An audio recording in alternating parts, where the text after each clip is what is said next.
우리 계속 여호수아 말씀을 살펴보고 있는데요. 오늘 여호수아 8장 30절부터 35절까지 말씀 중심으로 나누도록 하겠습니다. 여러분 지난 주일날 우리가 나눴던 이야기 다들 기억하시죠?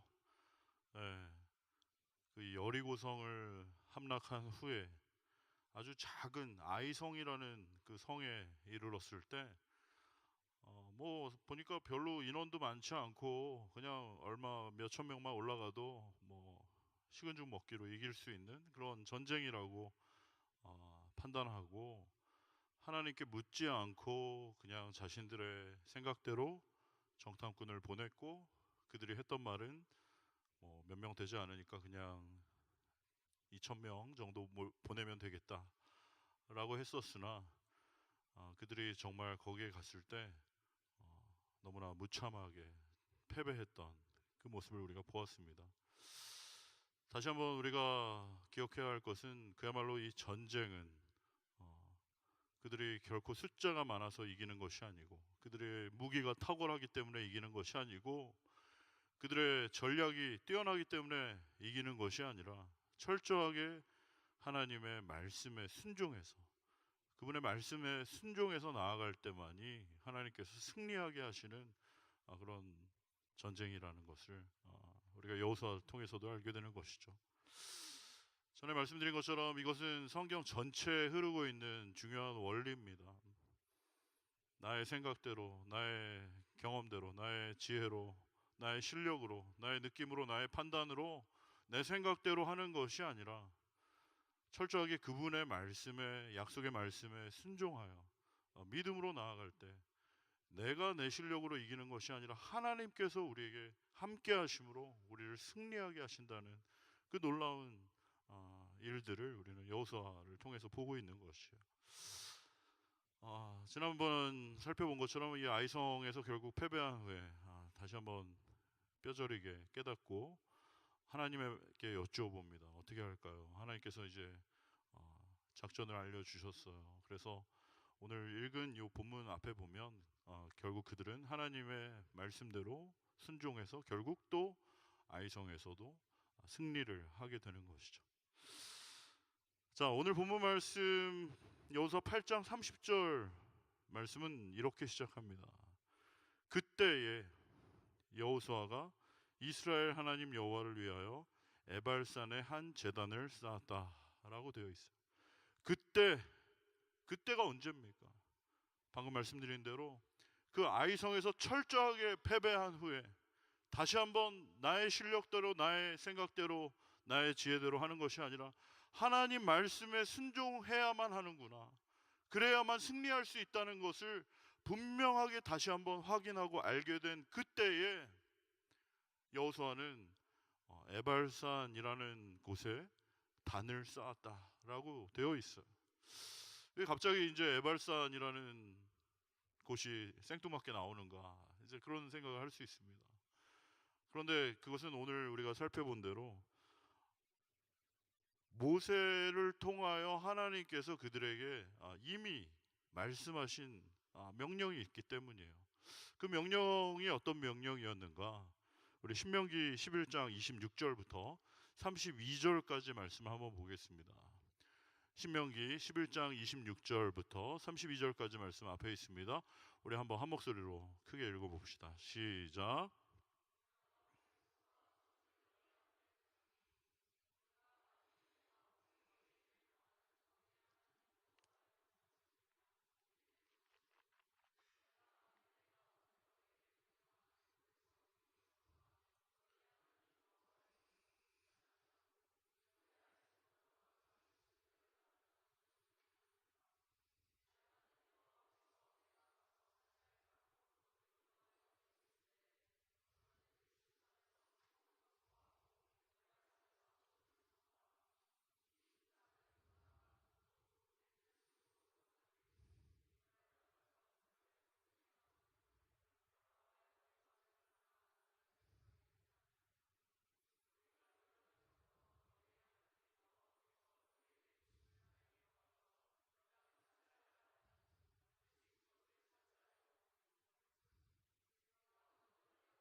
아멘. 하나님께서 모세를 통하여 이미 말씀해 주셨습니다. 너희가 젖과 꿀이 흐르는 그 약속의 땅으로 들어가거든 너희가 이런 일을 행하라라고 지시를 하였는데, 그것은 무엇이냐면 세겜이라는 그 땅으로 가서 세겜 한쪽에 있는 그리심산, 또 한쪽에 있는 에발산, 그 양쪽 산에 절반씩 나누어서 설하는 거예요. 그리고 그리심산에서는 축복을 선포하고 에발산에서는 저주를 선포하라고 이야기하는 것입니다. 이 모든 이야기를 한마디로 얘기하면 너희가 하나님의 말씀대로 순종하면 복을 받을 것이고, 너희가 그렇지 아니하고 너희 하나님의 말씀을 어기면 너희는 저주를 받을 것이다 라는 것을 선포하는 그런 의식을 행하라고 명령하신 거예요. 그래서 아이성을 점령한 후에 여호수아는 모세를 통하여 하나님께서 해주신 이 명령대로 행하기 위해 모든 이스라엘 백성들을 데리고 그 세겜 땅으로 갔습니다. 그 세겜 땅으로 가서 한쪽에는 그리심산, 그쪽에 절반을 서게 하고, 한쪽에는 에발산, 또 그쪽에 나머지 절반을 서게 하고, 그리심산에서는 복을 외치고 에발산에서는 저주를 외치라고 한 것이에요. 여러분은 복을 받기 원하십니까? 저주를 받기 원하십니까?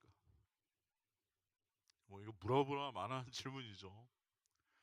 여러분 모두 하나님의 큰 복을 받으시길 소원합니다. 별로 원하지 않나 봐요. 주시면 좋지만 안 주셔도 괜찮습니다. 지금 살만한데요. 이러시는 건가요? 제가 오늘 사실은 이 예배 드릴 때 요 가운데다가 이렇게 선을 쫙 그어놓고, 저기 그리심산에 복 받기를 원하시는 분들은 이쪽으로 앉으시고, 저기 에발산에 저주 받기 원하시는 분은 이쪽에 앉으시라고 제가 하려고 그랬어요. 어떻게 다시 한번 일어나서 자리 이동 한번 해볼까요? 복 받기 원하시는 분들은 이쪽으로 오고, 저주 받기 원하시는 분들은 이쪽으로. 자리 잘못 앉았다. 나 저주 받는 거구나. 이렇게 생각하시는 건 아니고, 여러분 만약에 이쪽 그리심산에 복을 받고 에발산에 저주를 받는다고 했을 때 여러분 과연 어디에 서기를 원하세요? 다 그냥 그리심산에 서고 싶을 겁니다. 그렇죠? 정말 이 그리심산에 서서 복 받기를 원하고, 정말 하나님 나에게 복을 주십시오라고 이야기하고 싶을 거예요. 그러나 사랑하는 청년 여러분, 정말 우리가 생각하는 복이 어떤 복인가, 그것을 먼저 좀 한번 깊이 생각해 볼 필요가 있어요. 여러분 정말 복 받기를 원하고, 우리나라 사람들은 정말 복을 좋아합니다. 막 숟가락에다도 써놓고, 밥그릇에도 써놓고, 막 문짝에도 써놓고, 비계에도 써놓고, 아주 그냥 어려서부터 우리 조상들은 그 복이 들어오기만을 굉장히 원하면서 여기저기다 써붙이고 간절히 원한다는 것이죠.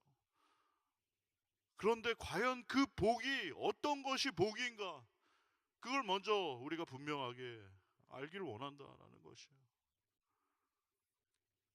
우리 이렇게 교회 다니면서 하나님을 믿는 사람들조차도 사실은 우리가 복이라고 할 때 그 복을 너무나 세상 사람들이 생각하는 기준으로 복이라고 생각을 하고, 너무나 세상 사람들이 생각하는 방식으로 복과 저주를 나눠서 생각한다라는 것이. 다시 말하면 그저 이 세상에서 돈 많이 벌고 성공하고 출세하고 주식이 대박 나고 막 투자하는 것마다 대박 터지고, 이런 것이 마치 복인 것처럼 생각하는 우리의 모습이 아닌가라는 것이에요.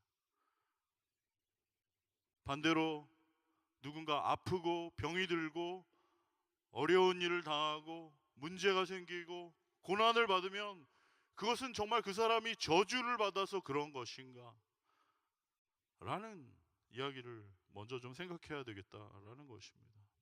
우리 눈에 볼 때에는 그저 이 세상에서 돈 많이 벌고 성공하고 출세하고 좋은 차 타고 넓은 아파트에 살고 이런 것이 복이라고 생각할지 모르지만 과연 그것이 복인가?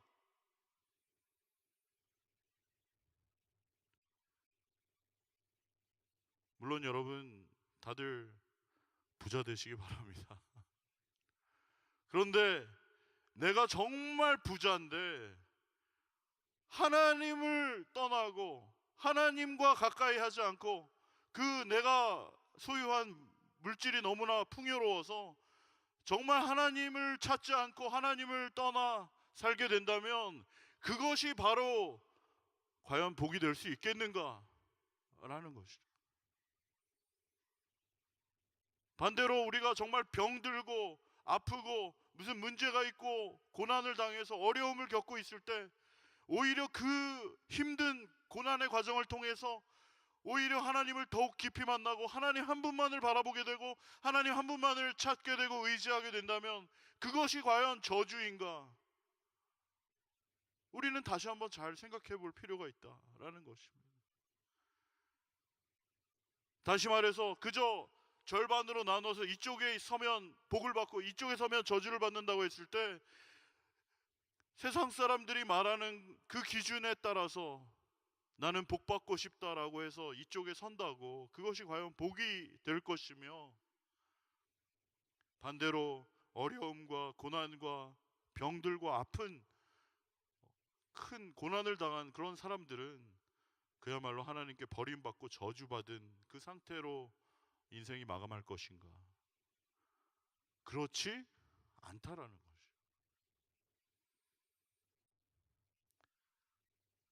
제 개인적인 이야기를 좀 해야 되겠습니다.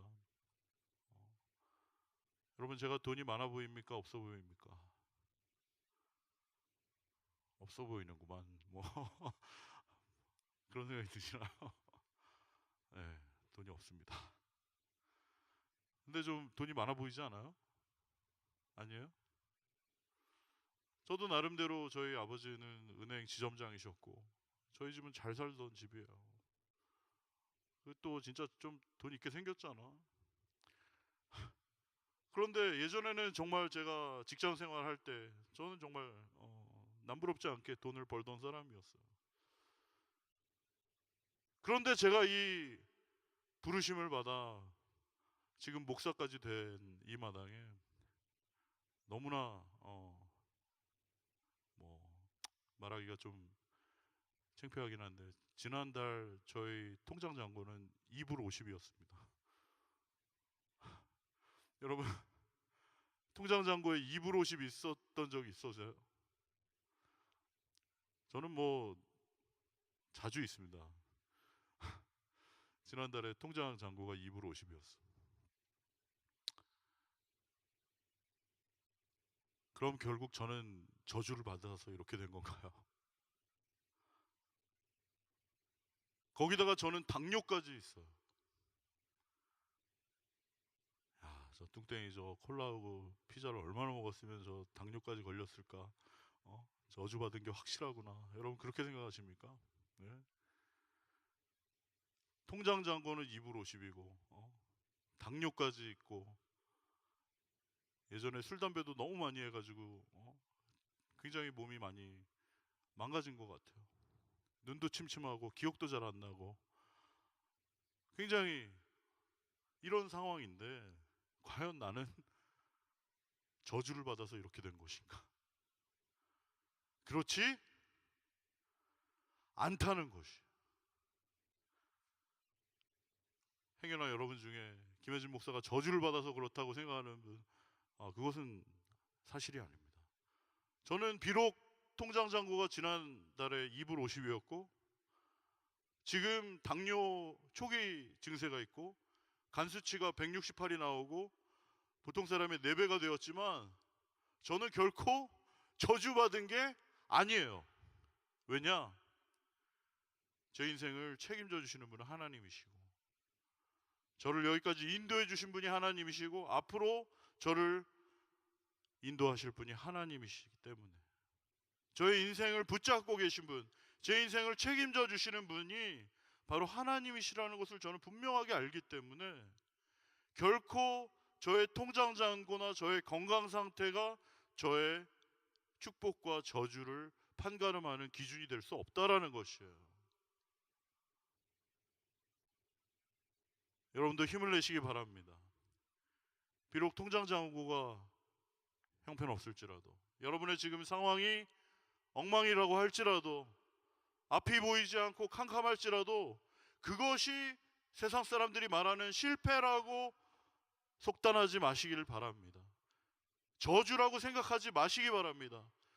그것은 저주가 아니에요. 하나님께서 여러분을 붙잡고 계시고 하나님께서 여러분과 함께하고 계시는 한 당장 눈앞에 있는 우리의 상황과 형편이 우리의 복과 저주를 나눌 수 있지 않다라는 것을 말씀드리는 것이죠. 사실 이 가운데를 갈라놓고 이쪽으로 복받는 사람, 이쪽으로 저주받는 사람 서라고 할 때 여러분 복받는 쪽으로 많이 서시겠지만 솔직히 여러분 복받는 쪽으로 서시면 여러분 스스로도 한번 잘 생각해 보십시오. 여러분이 과연 복받을 사람인가? 여러분도 알고 하나님도 아십니다. 얼마나 내가 형편없는 사람인지, 얼마나 내가 말로만 그럴듯하게 흉내내는 사람인지 나도 알고 하나님도 아시기 때문에 솔직히 내가 이쪽 자신있게 그리심산 쪽에 서서 나는 복받을 사람이라고, 하나님 나에게 복 달라고 자신있게 뻔뻔하게 얘기할 수 있는 그런 사람이 결코 없다라는 것이죠. 어떻게 보면 우리는 다 이쪽 에발산에 있어야 하는 사람들이에요. 전적으로 부패하고 전적으로 타락하고 우리 안에 선한 것이 전혀 없어서 여전히 내 마음대로 내 생각대로 내 고집대로 내가 해오던 대로 내 느낌대로 내 기분대로 내 감정대로 행하는 악한 사람이기 때문에 우리 모두는 이 복받을 자리에 설 수 있는 자격이 없다라는 것이죠. 모두 다 이쪽 에발산 쪽에 서서 땅에 엎드려 하나님 나를 불쌍히 여겨주십시오 라고 주고마땅한 저주를 받아야 하는 원래 그런 사람들이다 라는 것입니다. 그런데 오늘 30절 말씀에 보면 너무나 놀라운 말씀이 나오는데 그것은 이 에발산에 하나님께서 단을 만들라고 여호수아에게 명령하시고 연장으로 다듬지 않은 돌로 이 에발산 저주가 가득한 이 산 가운데 단을 세우라고 하신 거예요. 그 단은 무엇을 위한 단입니까? 그 위에서 번제와 화목제로 제사를 드리는 그 단을 이야기하는 거예요. 어째서 그리심산에는 그 단이 없고 에발산에만 그 단이 있는 것인가? 어쩌면 하나님은 우리를 아시는 거예요. 솔직히 너네 중에 이쪽 그리심산에 설 그런 사람들이 어디 있느냐? 너희 다 이쪽 에발산에 서야 될 사람들이라는 거예요. 저주 가운데 죽음 가운데 죽어 마땅한 죄인들이라는 것입니다. 그러나 그 저주 가운데 머물게 하지 않으시고 거기에 단을 쌓게 하심으로 훗날 하나님의 어린 양이신 예수 그리스도께서 오셔서 그 물과 피를 흘리심으로 그 저주에서부터 해방되게 하실 그 놀라운 사건을 암시하고 예표하는 그 상징이 바로 에발산에 있던 그 단이라는 거예요. 모든 사람이 죄를 범하였으며 하나님의 영광에 이르지 못하더니, 모든이라는 말은 예외가 없다는 것이죠. 사실 우리 가운데 그 누구도 하나님 앞에 뻔뻔하게 고개 빳빳하게 쳐들고 하나님이 나를 복주시지 않으면 누굴 복주시겠어? 라고 말할 수 있는 사람이 아무도 없다는 것이죠. 전적으로 부패하고 전적으로 타락한 죄인들입니다. 겉은 그럴듯하지만 전혀 하나님의 말씀에 순종하고 살아가지고 있지 않은, 여전히 내가 내 생각대로 내 마음대로 내 고집대로 살아가려고 하는 그 죄인들, 그 죄악과 죽음 가운데, 저주 가운데 죽을 수밖에 없는 죄인들, 그러나 그들을 위해 예수 그리스도 하나님의 아들을 보내주심으로 십자가에서 물과 피를 쏟으시고 하나님의 어린 양이 그 제물이 되심으로 그 십자가의 공로로 인하여 그 모든 죄악을 용서해 주신 줄로 믿으시기 바랍니다. 그 모든 저주로부터 자유케 하신 줄로 믿으시기 바랍니다. 그 은혜의 자리가 바로 사실은 에발산이라는 것이죠. 여러분 가운데 그리심산과 에발산 이야기를 분명히 들었을 거예요. 그리고 여러분 어디에서 쉬겠느냐라고 할 때 당연히 저는 그리심산에 서고 싶습니다 라는 마음이 드셨을 겁니다. 하지만 사실은 우리는 그리심산에 감히 설 자격이 없는 자들이고, 철저하게 죄악 가운데 아무런 소망 없던 그 어둠의 저주 가운데 죽을 수밖에 없던 죄인들을 하나님께서는 긍휼히 여기시고 그들을 진멸하지 않으시고 그들 가운데 번제와 화목제를 드릴 수 있는 그 단을 마련해 주심으로 훗날 예수 그리스도의 십자가의 보혈의 공로로 우리가 다시 한번 그 모든 저주와 죄악 가운데 해방되어 하나님의 백성으로, 하나님의 자녀로 살아갈 수 있게 되는 그 놀라운 은혜, 축복의 길이 열리게 되는 것입니다. 할렐루야. 나의 공로로, 나의 잘남으로, 나의 실력으로 되는 것이 아니라 철저하게 그분의 섭리 가운데 하나님의 놀라우신 그 은혜의 그 통로를 통하여 에발산에서 죽을 수밖에 없었던 저주와 죄악 가운데 망할 수밖에 없던 자들을 다시 한번 그 축복의 길로 인도하시는 하나님의 그 놀라운 섭리가 바로 이 그리심산과 에발산 가운데 있었던 중요한 의미라는 것이. 사랑하는 청년 여러분, 지난주 한 주 동안 여러분 대한민국에서 일어난 여러 가지 뉴스를 보셨습니까? 그 중에 가장 여러분 기억에 남는 이야기는, 뉴스는 뭐였어요?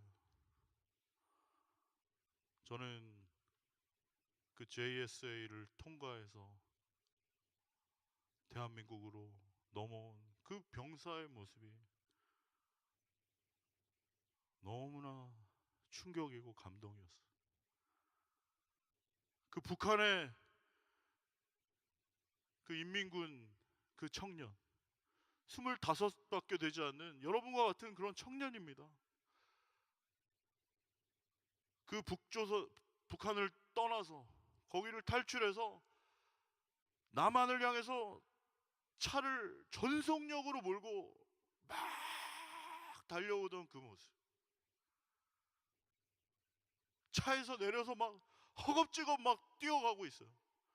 전력 질주해서 막 남한으로 뛰어올 때 그 북한군들이 어떻게 합니까? 막 엎드려 싸하고 막 총으로 계속 난사를 했어요. 그래서 이 청년은 어떻게 됐습니까? 여러 발을 맞았습니다. 맞았는데도 계속해서 남한으로 넘어오게 된 것이죠. 그리고 너무 많이 맞아가지고 쓰러졌습니다.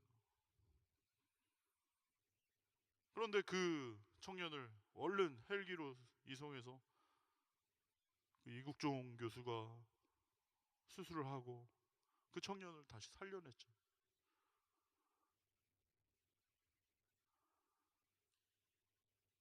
그 환자가 회복되고 나서 이국종 교수가 그 청년에게 했던 말이 굉장히 저는 감동이었어요. 지금 당신의 몸에는 우리 남한 사람들의 피 12,000cc가 세 바퀴 돌아서 당신을 지금 살린 것이라고. 우리 남한에 있던 그 많은 사람들이 수혈했던 그 헌혈했던 그 피로 그 청년을 계속해서 수혈해서 12,000cc의 그 혈액이 그 청년을 세 바퀴를 돌아서 그 청년을 다시 살아나게 한 다시 회복되게 한 거예요. 새 생명을 얻게 한 것입니다. 저는 이 이야기 속에 제 직업병이겠지만 하나님의 음성이 들리는 것 같아요. 우리 주님이 말씀하시는 것 같아요. 이 에발산에서 죽을 수밖에 없던 죄인들, 여기서 저주 가운데, 흑암 가운데 죽을 수밖에 없던 그 사람이 하나님을 향해 전력을 다해 달려온 것이죠. 하나님 나를 살려주십시오라고 달려오는 것이죠. 사탄 마귀가 그것을 가만두겠습니까? 여러분, 하나님 말씀대로 살아가려고 하면 쉽던가요? 쉽지 않아요. 하나님 말씀에 순종해서 살아가는 거 결코 간단한 일이 아닙니다. 그분 한 분만 바라보고 그분 한 분만 의지하고 이 험한 세상 살아간다는 거 정말 쉬운 일이 아니에요. 그런데 그 말씀대로 살아가려고 그 한 분만을, 하나님만을 바라보고 달려갈 때 사탄 마귀는 마치 북한 인민군들이 그 청년을 쐈던 것처럼 뒤에서 총화력을 다 동원해서 집중 사격을 하는 것이죠. 어떻게 해서든지 우리를 주저앉히고 어떻게 해서든지 하나님 말씀대로 살지 못하도록 우리를 향한 온갖 공격이 퍼부어지는 것이죠. 거기에 여러분 몇 대 맞기도 할 거예요. 정말 여러분 심한 부상도 입을 겁니다. 그런데 죽을 각오를 하고 하나님께 뛰어가는 것이죠. 하나님 저를 살려주십시오. 하나님 말씀대로 살기 원합니다. 주님 나를 붙잡아 주십시오. 하나님을 향해 전력 질주할 때 마치 그 청년처럼 너무 많은 총을 맞아서 쓰러져서 죽을지도 몰라요. 그런데 그 안에 남한 사람들이 헌혈했던 12,000cc의 피가 계속해서 수혈이 되고 계속해서 그를 세 바퀴를 돌았을 때 그 청년을 살려내는 것이죠. 그 청년이 죽은 줄 알았는데 다시 살아나는 것입니다. 마치 그것처럼 죄악 가운데 죽을 수밖에 없는 우리들을 대신하여 예수 그리스도께서 십자가에서 흘리신 그 보혈이 우리 안에 그렇게 쏟아 부은 바 되어 다시 한번 우리가 살아나게 하시는 줄로 믿습니다. 그 저주 가운데 죽을 수밖에 없던 자들을 축복으로, 생명으로 인도하시는 그 놀라운 하나님의 플랜이 바로 그 그리심산과 에발산에 있었다라고 저는 느껴졌습니다. 여러분, 그 청년이 깨어나서 했던 말도 들으셨습니까? 전 그렇게 하나하나가 저기 다 은혜가 되더라고요. 깨어나서 그랬대잖아요. 여기가 나만 맞습니까? 여기가 나만 맞습니까? 나만 노래가 듣고 싶습니다. 그랬대잖아요. 너무나 감동이. 여러분, 정말 하나님 말씀대로 살아가려고 할 때 여러분을 어떻게 해서든지 주저앉히려고 여러분을 향한 사탄의 공격이 있을 것입니다. 여러분 부상당할지도 몰라요. 죽을지도 몰라요. 쓰러질지도 몰라요. 하지만 주님을 향해 달려가는 것이죠. 아버지 나를 살려주십시오. 그 청년이 전속력으로 남한을 향해 차를 몰고 달려와서 일어나 그렇게 달려갔던 것처럼 우리도 하나님을 향해 그렇게 달려가는 복된 은혜 있길 바랍니다. 부상당할지 몰라요. 쓰러질지 몰라요. 죽을지도 몰라요. 하지만 우리 주님께서 우리를 살리실 줄로 믿습니다. 죽은 줄 알았는데 나중에 눈을 떠보니까 살아있는 거예요. 그것이 바로 축복입니다. 그것이 바로 자유예요. 여기가 하나님 품 맞습니까? 정말 하나님께서 날 살리셨습니까? 예수 그리스도의 그 보혈이 나를 다시 살게 하셨습니까? 그 감격이 우리 안에 흘러 넘치는 것이죠. 나만 노래가 듣고 싶습니다. 어떤 노래였는지 모르겠지만 우리는 하나님의 노래가 듣고 싶습니다. 하나님의 말씀이 듣고 싶습니다. 정말 나는 이제 내가 내 인생대로 내 마음대로 내가 주인인 것처럼 내가 아무리 해봤자 나는 이 저주에서 벗어날 수 없는 그런 사람인데 정말 하나님을 향해 다시 한번 그 말씀을 향해 아버지 내 힘으로 안 됩니다. 내 지혜로 안 됩니다. 내 생각대로 안 됩니다. 내 계획대로 안 됩니다. 하나님 나를 도와주세요. 나를 살려주세요. 하나님 말씀대로만 순종하여 살겠습니다. 하나님 한 분만이 나의 구원이십니다. 마음을 정하고 그분을 향해 전력으로 달려가는 여러분과 제가 되길 소원합니다. 그때 주님께서 우리를 살리실 거예요.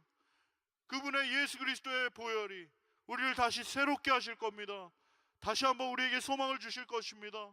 우리의 앞길을 인도하실 것입니다.